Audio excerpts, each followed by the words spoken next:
So we talked about these big ideas of like genre-based thinking jobs. For today, we're going to narrow in on just one of these jobs, the narrative. So you can see the image right on the slide. We have some of the guiding things, guiding questions about a narrative text.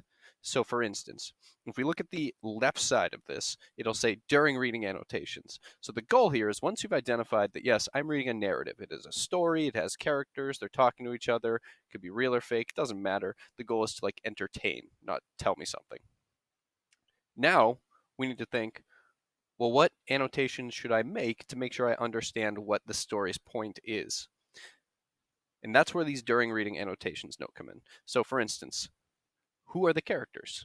What are their traits? So like what is special about them, or how would you describe them? Secondly, what are their motivations? Why do they act the way that they do? Third, what are the conflicts? How are these conflicts resolved?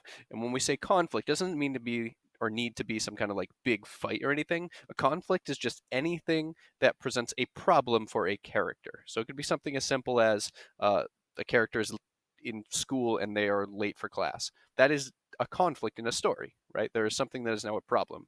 And then we're looking at, well, then how is this problem solved? Lastly, what lessons are learned? So typically with a narrative text, there is um, a lesson, a motive for it.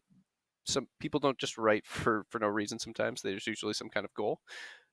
The point here now is we have these questions.